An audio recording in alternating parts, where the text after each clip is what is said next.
Hola a todos, les habla Rocío Figueroa. Hoy vamos a estar estudiando el Salmo 18 y si ustedes observan el subtítulo de este salmo dice Acción de gracias por la victoria. Y bueno, en las escrituras nosotros encontramos varios apartes donde nos impulsa o nos dice la importancia de que nosotros alabemos al Señor y que demos acciones de gracias. Eso cambia el panorama completamente. Que no nos envanezcamos nosotros en nuestro razonamiento, sino que nosotros podamos reconocer al Señor toda su misericordia, todo su amor y toda su bondad. Salmo 50:14 dice, ofrecer a Dios sacrificios de acciones de gracias y cumple tus votos al Altísimo. Si observamos en Romanos 14:6 dice, el que guarda cierto día para el Señor lo guarda. Y el que come para el Señor come, pues da gracias a Dios. Y el que no come para el Señor se abstiene y da gracias a Dios. En todo dándole gracias al Señor. Por todo lo que sabemos, entendemos, tenemos, no tenemos. Por pruebas, por tribulaciones, por cualquier situación. Nosotros tenemos que tener un agradecimiento. Porque cuando nosotros tenemos la revelación de lo que significa que el Señor hace justicia, juicio y equidad. Y que nosotros le hemos entregado nuestra vida y le estamos diciendo al que reine en nosotros, entonces efectivamente podemos agradecerle por cada cosa que sucede, porque como dice las escrituras, para los que aman a Dios todas las cosas obran para bien. Si eso lo tenemos claro, entonces no hay ninguna razón para no dar gracias al Señor. Entonces, ¿qué tal si analizamos el Proverbio capítulo 18? Dice así, mire cómo empieza. Te alabo, oh Yahweh, fortaleza mía. Yahweh, roca mía y castillo mío y mi libertador, Dios mío, fortaleza mía, en él confiaré. Mi escudo y la fuerza de mi salvación, mi alto refugio. Mire que la forma como empieza aquí el salmista es, ¿qué tengo yo para darle al Señor o qué tengo yo para reconocerle al Señor? Es el hecho de no presentarnos con las manos vacías, de no irnos siempre con una actitud de necesito, quiero, cuando nosotros podemos ser tan agradecidos por lo que tenemos y no solamente eso, sino alabar y exaltar al Señor por todas las cosas que nos ha dado. Entonces, al decir esto, cuando él empieza, te amo, Yahweh, fortaleza mía, ya está haciendo una declaración de quién es él para él, ¿sí me entiende? Es su fortaleza. Después dice, Yahweh, roca mía y castillo mío y mi libertador. Dios mío, fortaleza mía, en él confiaré. Una declaración de confianza en el Señor por todo lo que Él es. Mi escudo y la fuerza de mi salvación, mi alto refugio. Esa es una muy buena forma de empezar una oración, una muy buena forma de presentar nuestra confianza en el Señor. Es bien importante porque hay una porción en la escritura en el libro de Deuteronomio que dice que si ustedes no creen que yo puedo vencer a las otras naciones, yo no las puedo vencer. Y es que depende mucho de qué creemos nosotros, depende de qué declaramos nosotros, depende de qué decimos, depende de a quién tememos. Hará la gran diferencia en cada una de las circunstancias que nos rodean. Vamos a leer ahorita el verso 3 dice, invocaré a Yahweh, quien es digno de ser alabado, y seré salvo de mis enemigos. ¿Qué forma la del salmista? Yo le invocaré, él es digno de ser alabado y seré salvo de mis enemigos. Una declaración de plena certeza de lo que el Señor va a hacer en su vida. Pero es interesante, Él da acciones de gracias por la victoria, pero nosotros vamos a ir observando y todo eso, que no se trata de que ya tiene la victoria, sino que está convencido de la victoria. Si usted observa desde que empezó, te amo, tú eres mi castillo, mi libertador, mi fortaleza, mi escudo, la fuerza de mi salvación. Es la forma como empieza, es decir, le da todo el crédito, todo el soporte y le da la razón por qué lo invoca a él, por qué tiene confianza en él. Además, eres digno de ser alabado y seré salvo de mis enemigos. Plena certeza y convencimiento. Verso 4. Me rodearon ligaduras de muerte y torrentes de perversidad me atemorizaron. Ligaduras del Seol me rodearon, me tendieron lazos de muerte. En mi angustia invoqué a Yahweh y clamé a mi Dios. Él oyó mi voz desde su templo y mi clamor llegó delante de él a sus oídos. El Salmo 18 es uno de los salmos en mi opinión, más mesiánicos que uno puede encontrar. Hay una descripción muy, muy detallada de lo que sucede en el momento de la muerte y aún de la resurrección del Señor Jesucristo. Como que nos da los detalles que había en el corazón del Señor Jesucristo en el momento de su muerte y previo a su muerte. La plena confianza que tenía el Padre, aún a pesar de las circunstancias que le estaban rodeando, y todo su humanidad, porque Él era 100% hombre cuando murió y se entregó por nosotros para perdón de nuestros pecados. Entonces, lo primero es la confianza que voy a invocarlo a Él y seré librado de mis enemigos. Y después, la situación en la que se encuentra, del versículo 4 al versículo 6, me rodean ligaduras de muerte, torrentes de perversidad me atemorizan, ligaduras del Seol me rodean, me tendieron lazo de muerte en mi angustia. Pero aquí viene la solución. Primero él declaró que confiaba en Él, pero después de sentirse como se sentía, no era una situación fácil, era una situación de muerte. Y acuérdense que dice la palabra que Él dio su vida, Él entregó su vida. Pero efectivamente es una situación que no deja de ser complicada, porque Él está atravesando por una situación en la que Él entrega su vida completamente y depende del Padre. Dice el verso 6, en mi angustia invoqué a Yahweh y clamé a mi Dios, y oyó mi voz desde su templo, y mi clamor llegó delante de Él a sus oídos. La plena confianza en eso. Yo le invoqué, le clamé, y Él oyó. ¿Desde dónde? Desde su templo. Mi clamor llegó delante de Él a sus oídos. Él está listo, está presto para escucharnos, para levantarnos en tiempo de dificultad. Dice así, la tierra fue conmovida y tembló. Está hablando de la escena misma en el momento de la muerte del Señor Jesucristo. Dice, la tierra fue conmovida y tembló. Se conmovieron los cimientos de los montes y se estremecieron porque se indignó Él. Humo subió de su nariz y de su boca fuego consumidor. Carbones fueron por él encendidos. Inclinó los cielos, dice, inclinó los cielos y descendió, y había densa tiniebla debajo de sus pies. Cabalgó sobre un querubín y voló sobre las alas del viento. Puso tinieblas por su escondedero, por cortina suya alrededor de sí, oscuridad de aguas, nube de los cielos. Entonces, analicemos un momentico esa porción, y es exactamente lo que sucede en el momento en el que el Señor Jesucristo muere. La tierra tiembla porque es conmovida, se conmueven los cimientos de los montes, dice, y se estremecen. ¿Por qué? Porque el Señor se indignó, porque el Padre se indignó. Después dice, humo subió de su nariz, que es una expresión de decir, es una metáfora para decir enojo. Humo subió de su nariz y de su boca fuego consumidor. Carbones fueron por él encendidos. Es en su enojo, en su ira de ver que su Hijo perfecto había sido llevado a una situación de muerte.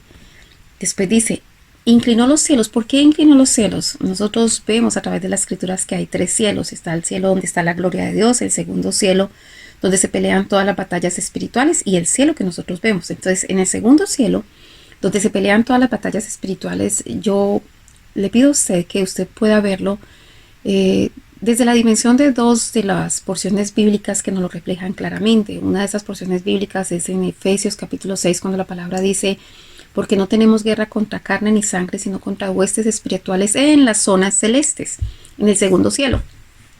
Otra porción bíblica que nosotros podemos ver es el libro de Daniel. Dice la palabra que Daniel dispuso su corazón para hacer ayuno, y que desde el primer momento a él se le aparece un ángel 21 días después de que había empezado ese ayuno y oración, y cuando se le aparece este ángel le dice, desde el primer momento, Daniel, que dispusiste tu corazón a hacer ayuno, yo fui enviado, pero el príncipe de Persia se me opuso y Miguel vino a mi ayuda. Entonces, ¿a qué se está refiriendo? Una batalla espiritual. Acuérdense, está la presencia de Dios arriba, aquí está el segundo cielo y acá está el cielo que nosotros vemos. Entonces, lo que pasa en el segundo cielo se interpone para que lo que viene de la gloria de Dios y de las bendiciones de Dios atraviesen y lleguen hasta nosotros acá. Entonces, lo que nosotros tenemos que mirar es esto. A veces, no sé si usted ha observado algunos cánticos, algunas canciones que uno dice, Señor, abre los cielos, abre los cielos. Pues efectivamente es eso. Nosotros necesitamos que se abran los cielos y que se despejen los cielos para poder que los ángeles que están batallando con las huestes espirituales de maldad en el segundo cielo puedan atravesar y venir y traer la respuesta que nosotros estamos buscando de parte del Señor. Eso es guerra espiritual, eso sucede y es una realidad. Si nosotros hablamos, por ejemplo, que en cierta ciudad hay un problema de sicariato, es porque allí hay una hueste espiritual de sicariato. Hay ciudades o zonas donde si una mujer pasa después de las 6 de la noche puede ser violada. Hay zonas donde hay mucho robo. Todo eso es porque el segundo cielo está atestado de demonios, que ese es el trabajo de ellos en ese rango. Ahora bien, cuando el Señor Jesucristo muere, el mismo Dios Padre viene a levantarlo y a rescatarlo, a sacarlo. Aquí lo que está diciendo esa porción es: humo subió de su nariz y de su boca fuego consumidor.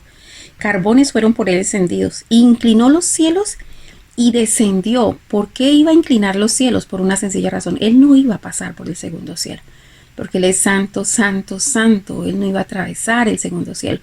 Lo que él hizo fue inclinar los cielos. ¿Para qué inclinar los cielos? El bajar directamente acá. Entonces dice, inclinó los cielos y descendió, y había densa tiniebla debajo de sus pies. Cabalgó sobre un querubín y voló sobre las alas del viento. Puso tinieblas por su escondedero y por cortina suyo alrededor de sí. Oscuridad de aguas, nube de los cielos. ¿Por qué puso escondedero y esa cortina? Sencillamente por misericordia y amor a nosotros. Porque si nosotros viésemos al Señor, nosotros moriríamos allí, seríamos consumidos, porque nuestra maldad y nuestro pecado no tienen ninguna comunión con la santidad y la perfección de nuestro Dios. Entonces, por supuesto que tenía que poner todo esto para cubrir por protección a nosotros mismos. Dice la Escritura: por el resplandor de su presencia sus nubes pasaron, granizo y carbones ardientes. Tronó en los cielos Yahweh, y el Altísimo dio su voz, granizo y carbones de fuego. Envió sus saetas y los dispersó. ¿A quién está hablando? A todos los huestes espirituales de maldad. Lanzó relámpagos y los destruyó.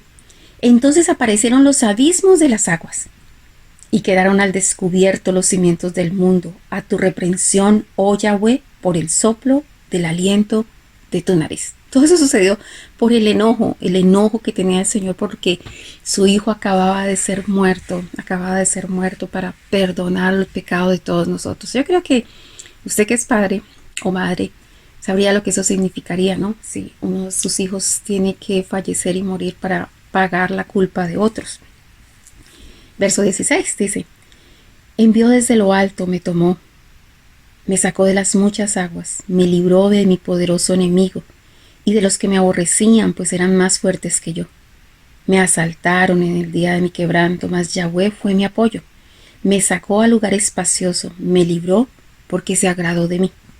Yahweh me ha premiado conforme a mi justicia, conforme a la limpieza de mis manos, me ha recompensado. Wow, qué bonito eso. Me ha premiado conforme a mi justicia, conforme a la limpieza de mis manos, me ha recompensado, porque todas las obras del Señor Jesucristo eran limpias, eran buenas, eran santas, eran sin pecado, sin mancha. Verso 21 al 23. Porque yo he guardado los caminos de Yahweh, y no me aparté impíamente de mi Dios. Pues todos sus juicios estuvieron delante de mí, y no me he apartado de sus estatutos. Fui recto para con él, y me he guardado de mi maldad. Esa es la razón de justicia. Si usted mira, en el verso 20 habla de justicia y limpieza.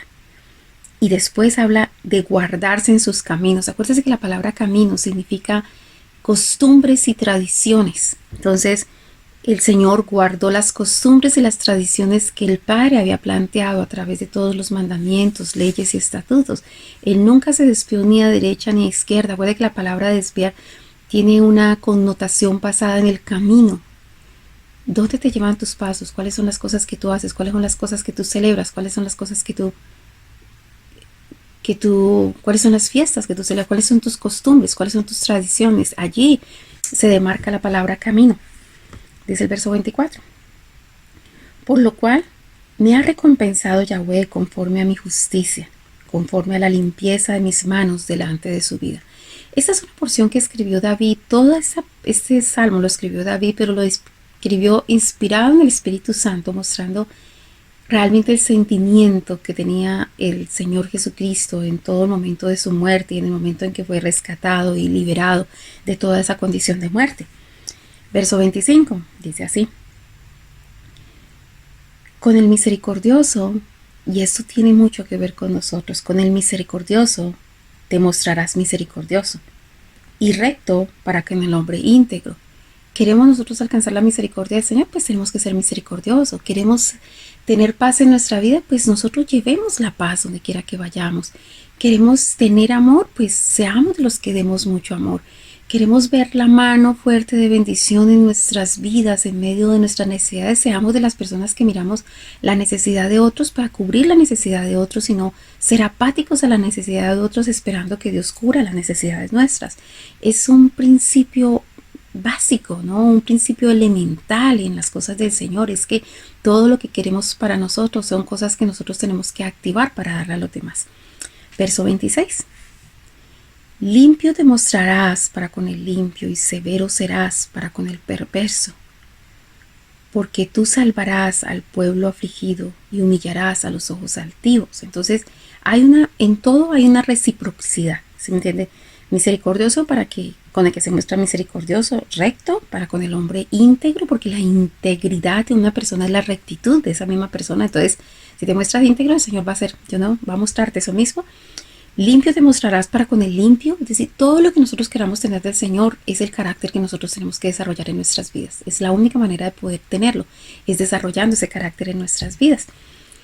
Dice el verso 27, porque tú salvarás al pueblo afligido y humillarás a los ojos altivos. Escuche esto: salvarás al pueblo afligido y humillarás a los ojos altivos. Entonces, nosotros tenemos que tener la certeza de que el Señor nos levanta, del que el Señor nos levanta en los momentos difíciles, en los momentos de angustia, en los momentos de prueba. El Señor siempre nos va a levantar, pero una cosa sí tenemos que tener claro es no tener nunca ojos altivos. Verso 28 y 29. Tú encenderás mi lámpara, Yahweh mi Dios, alumbrarás mis tinieblas. Contigo desbarataré ejércitos y con mi Dios asaltaré muros. Esta declaración aquí con el salmista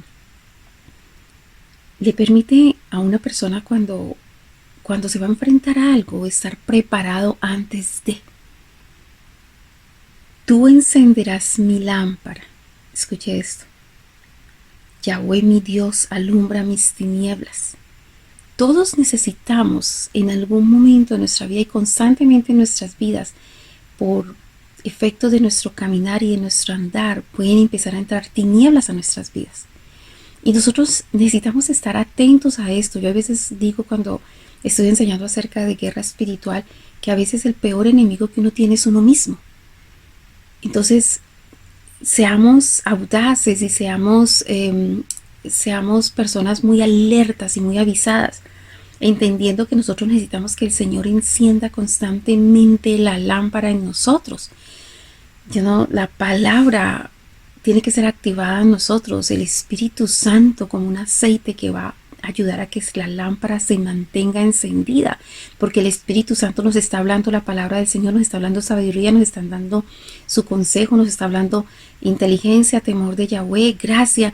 Entonces el Espíritu Santo nos ayuda a mantener la lámpara encendida. Entonces, tú encenderás mi lámpara, Yahweh mi Dios alumbra mis tinieblas, porque la oscuridad no es más que ausencia de luz. Entonces necesitamos la luz del Señor para que la oscuridad se desaparezca. Contigo desbarataré ejércitos y con mi Dios asaltaré muros. Saber que el Señor y nosotros somos suficientes, que el Señor y nosotros somos mayoría, que no importa las circunstancias, porque si no, tiene que haber estado el salmista, debe haber estado David en una condición bien, bien difícil para que hubiese llegado toda esta inspiración que revelaba el sentir del Señor Jesucristo en el momento de su muerte y aún de su resurrección. Tiene que haber sido tremenda esa situación, pero que Él pueda decir en medio de todo eso y en medio de toda esa agonía y toda esa situación, poder decir: contigo desbarataré ejércitos y con mi Dios asaltaré muros. Es decir, hablar de muros es cosas que me están deteniendo y que no me permiten avanzar. Y que usted pueda decir, yo con el Señor, yo, ¿sí me entiende? Yo desbarataré ejércitos y con mi Señor saltaré esos muros y no habrá nada que me detenga a mí. Verso 30 dice, en cuanto a Dios, perfecto es su camino y acrisolada la palabra de Yahweh. Escudo a todos los que en él esperan. La verdadera protección de nosotros es la palabra de Dios. Esa es nuestra protección. Porque cada vez que el enemigo manda una saeta, cada vez que el enemigo viene a hacer una intervención en contra de nosotros y nosotros sabemos responder la palabra exacta, nosotros estaremos desbaratando todo eso. Por eso es que su camino es perfecto, hacer todo lo que Él dice, movernos como Él dice. Su palabra es acrisolada, escudo a todos los que en Él esperan. ¿Qué más podemos esperar? ¿En qué esperamos nosotros? Esperar no es quedarse sin hacer nada. Esperar es continuar haciendo todo lo que dice la palabra, porque eventualmente y en el momento preciso se dará. Se dará. Eso es esperar en Dios. A veces la gente malinterpreta, no es como cuando la gente malinterpreta descanso. A veces la gente dice descanso es hacer nada. No, la verdad es que descanso es cambiar de actividad. Eso es un verdadero descanso. De igual manera, esperar en el Señor no es no hacer nada. Esperar en el Señor es seguir haciendo todo lo que dice la palabra y eventualmente ver los resultados del Señor. Dice el verso 31, porque ¿quién es Dios sino solo Yahweh?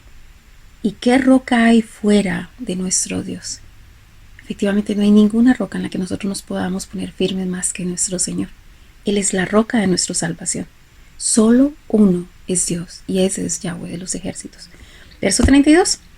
Dios es el que me ciñe de poder y quien hace perfecto mi camino. Acuérdense que la palabra ceñir habla de apretar, de ajustar los lomos. Cuando nosotros hacemos fuerza, cuando una persona va a hacer, por ejemplo, un moving, ¿cómo se dice en español? Un trasteo, van a sacar las cosas de una casa para meterle otra cosa. A veces tienen que hacer fuerza con cajas muy pesadas y la mejor manera de poder hacer fuerza es apretándose los lomos para no hornearse. Pues bueno, por eso dice aquí la palabra, Dios es el que me ciñe de poder y quien hace perfecto mi camino. ¿Qué quiere decir? A veces es difícil mantenerse en el camino del Señor. A veces es difícil mantenerse solamente en la costumbre y las tradiciones del Señor. Pero si nosotros nos ceñimos, si nosotros ajustamos nuestros lomos, entonces podemos decir esto: Dios es el que me ciñe de poder y quien hace perfecto mi camino. No depende de nosotros, depende de que el Señor esté con nosotros. Acuérdese que darle la gloria a Dios es eso, es permitirle a Dios que gane las batallas por nosotros. Nosotros somos débiles, pero en el Señor decimos fuertes somos. Nosotros pueda que alguna persona diga yo no tengo dinero, pero usted puede, en el Señor puede decir yo soy rico. Una persona puede decir yo soy débil en lo natural, pero con el Señor yo soy fuerte. Una persona puede decir yo soy necio en lo natural, pero con el Señor yo soy sabio. Entonces nosotros cambiamos porque la diferencia está en poder caminar con el Señor. Si nosotros caminamos su camino, en el camino nos encontramos con Él. Pero si nosotros caminamos caminos de injusticia, allí no nos vamos a encontrar con Él. Y mientras que nos encontremos con Él en el camino, mientras que Él ande alrededor de nosotros, Él es el que nos ciñe de poder para mantener recto nuestro camino. Dice la palabra,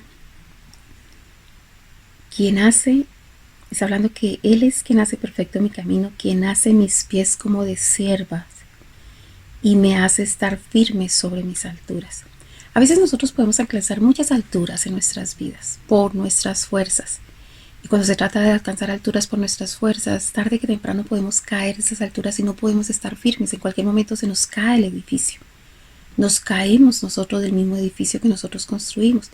Pero cuando nosotros caminamos con el Señor, cuando nosotros estamos con el Señor, Él no solamente es la roca sobre la cual nosotros nos paramos, sino que además de que esa roca no se mueve, Él nos adiestra, hace nuestros pies con tal nivel de firmeza como las ciervas, que así el espacio puede ser pequeño en los peldaños, se puede sostener en las alturas. Y está diciendo, quien hace mis pies como de cierva y me hace estar firme sobre mis alturas.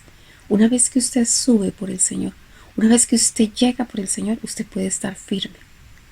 Dice el verso 34, quien adiestra mis manos para la batalla, para entesar con mis brazos el arco de bronce. Eso es importante porque a veces las personas creen que nosotros no tenemos que pelear y nosotros sí tenemos que pelear. Nosotros tenemos que pelear nuestra bendición, nosotros tenemos que pelear nuestras promesas. Nosotros, aún dice las escrituras cuando se trata en el libro de Malaquías acerca de diezmar o ofrendar, dice y yo reprenderé por vosotros al devorador, que quiere decir que nosotros tenemos la obligación de reprender al devorador. Nosotros estamos en guerra constante y nosotros tenemos que pelear nuestras buenas batallas. Y usted las peleas en la medida de que en esos días sacaba yo en una de mis páginas un pensamiento de mi autoría que estaba pensando acerca de la fe, y muchas veces he dicho que la fe es creer, visualizar y hacer, pero estaba tratando de profundizar aún más en ese pensamiento y decía realmente ¿qué es fe? Fe es creer, visualizar, proclamar, declarar y hacer todo lo que dice la Biblia. Eso es una verdadera fe y nosotros tenemos que activar esa fe. Ahora bien, cuando Él dice, quien adiestra mis manos para la batalla, para entesar con mis brazos el arco de bronce, es que nosotros tenemos que prepararnos para la batalla. Pero nadie va a adiestrar nuestras manos para esa batalla sino el Señor. Y me llama la atención, hace unos días atrás estábamos viendo uno de los salmos que decía que el Señor, su diestra es la sombra a nuestra diestra, que cuando usted declare, cuando usted señale, cuando usted imponga mano, lo que usted haga, el Señor está con usted, está adiestrando sus manos para la batalla. Verso 35. Me diste asimismo el escudo de tu salvación. Tu diestra me sustentó y tu benignidad me ha engrandecido. Eso es, no sé, una plenitud de confianza en todo. Escudo, roca mía, castillo mío, fortaleza mía, quien me adiestra, quien me enseña, quien me guía, quien me habla, quien me aconseja. Es poder esa plena confianza en el Señor. Y mire que todo el tiempo da por hecho, es como si las peticiones las estuviera dando por hecho. Yo te invocaré porque tú me escucharás.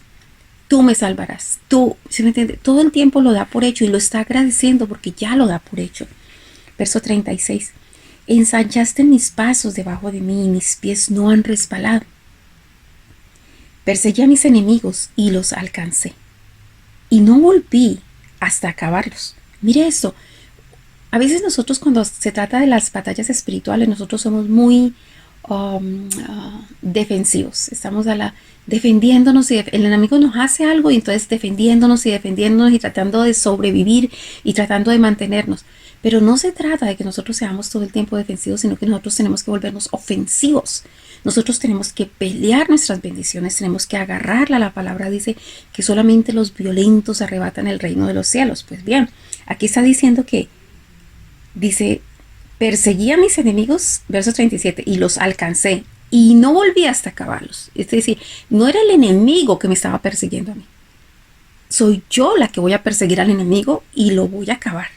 ¿Sí me entiende? Esa tiene que ser su posición. Que usted diga, es que a mí el enemigo no me toca a mis hijos, es que a mí el enemigo no me toca mis finanzas, es que a mí el enemigo no me roba la paz, a mí el enemigo no me roba la concentración para leer las escrituras, a mí el enemigo no me va a robar el tiempo de buscar la presencia del Señor, a mí el enemigo no me roba. Usted tiene que acabar con eso, y eso se acaba cuando nosotros tomamos decisiones claras y firmes. Si usted observa la forma como el salmista habla aquí, él habla enfático, preciso, convencido, declarando verdades espirituales sobre su vida. Dice el verso 38, después de decir que los iba a perseguir, los iba a alcanzar y que no iba a volver hasta alcanzarlos, dice, los herí de modo que no se levantasen, cayeron debajo de mis pies. ¿Entiendes? Hasta que los terminé y no se van a volver a levantar. No es como que, ok, tuve ese cáncer, después vamos a ver de pronto en 2 años vuelve y me repite. No, es que eso se acabó en el nombre del Señor Jesucristo. Pero eso es una certeza, la confianza de permanecer en el Señor, de clamar en el Señor, de vivir en su momento. Acuérdese que estaba hablando primero porque yo he guardado los caminos del Señor y no me aparté impíamente de mi Dios. Eso es lo que genera la confianza en uno. La fe, dice la palabra, que naufragan en cuanto a la fe por no tener limpia conciencia. Nosotros tenemos que, en la medida que nosotros nos metemos con el Señor, vivimos con el Señor, perseveramos en el Señor, la fe se crece, nuestras declaraciones cambian, nuestra forma de hablar cambia, nuestra forma de proceder cambia, nuestra pelea y nuestras batallas cambian porque el Señor está con nosotros, porque nosotros caminamos el camino que Él camina. Verso 39. Pues me ceñiste de fuerzas para la pelea. Has humillado a mis enemigos debajo de mí. Plena certeza de ello. Es que ellos ya están derrotados. Cuando nosotros empezamos este salmo, dice acción de gracias por la victoria. Pero si usted observa en varias partes, es como que te estoy pidiendo, pero ya está. Ya te estoy agradeciendo. Y en otras partes te agradezco porque ya lo hiciste. Verso 40. Has hecho que mis enemigos me vuelvan las espaldas, para que yo destruya a los que me aborrecen. Acuérdense que nosotros siempre hablamos de enemigos espirituales. Una cosa es cuando no se tenía la revelación, cuando el Señor Jesucristo no había venido. Nosotros, no hay hombre que sea nuestro enemigo, no hay mujer que sea nuestro enemigo.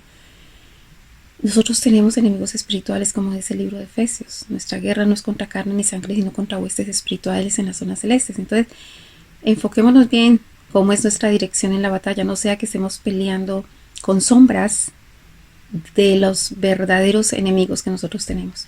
Verso 41. Clamaron y no hubo quien salvase, aún Yahweh, pero no lo soy yo. El Señor nos escucha cuando nosotros andamos con Él, cuando nos hacemos íntimos con Él. Verso 42. Y los molí como polvo delante del viento, los eché fuera como lodo de las calles. Me has librado de las contiendas del pueblo, me has hecho cabeza de las naciones. Pueblo que yo no conocía me sirvió. Esto es mesiánico, hablando de lo que sucedió con el Señor Jesucristo. Pueblo que no conocía, a todos los gentiles que no le conocían, empezamos a servirle. Al oír de mí me obedecieron. Los hijos de extraños se sometieron a mí. Los extraños se debilitaron y salieron temblando de sus encierros. Viva Yahweh y bendita sea mi roca y enaltecido sea el Dios de mi salvación. Eso de viva, es una expresión que se le decía a un rey cuando iba entrando siempre y justo después de una batalla, de una pelea, dándole la gloria. Viva, viva el rey, viva Dios, viva Yahweh, bendita sea mi roca, enaltecido sea el Dios de mi salvación. Tener la certeza de dónde viene nuestra salvación. Si nosotros sabemos de dónde viene nuestra salvación, no empezamos a divagar tratando de buscar la salvación en situaciones que lo único que nos generan son más problemas y dificultades. Verso 47 y 48 dice así: el Dios que venga mis agravios y somete pueblos debajo de mí, el que me libra de mis enemigos y aún me libra sobre los que se levantan contra mí, me libraste del varón violento. Cualquier hombre fuerte que se quiera levantar en la vida de otro hombre o de otra mujer no prevalecerá delante del Señor. Si usted ha puesto su confianza en el Señor y si ha puesto su decisión en seguir los caminos del Señor y caminar con Él. Verso 49. Me gusta mucho una expresión cuando Noé fue arrebatado y siempre decía, y Noé caminó con el Señor, caminó con Yahweh. Eso es lo que nosotros tenemos que hacer, caminar con el Señor. 49. Por tanto yo te confesaré entre las naciones, oh Yahweh, y cantaré a tu nombre. Grandes triunfos da a su rey, y hace misericordia a su ungido, a David y a su descendencia para siempre. Ese es nuestro Rey, eso es nuestro Señor, ese es el que alabamos, el que glorificamos, al que le damos todo el honor, toda la honra, toda la gloria, al que le agradecemos cuando nos ha salvado y antes de que nos salve, porque sabemos en quién hemos confiado, porque la salvación viene de parte de Él.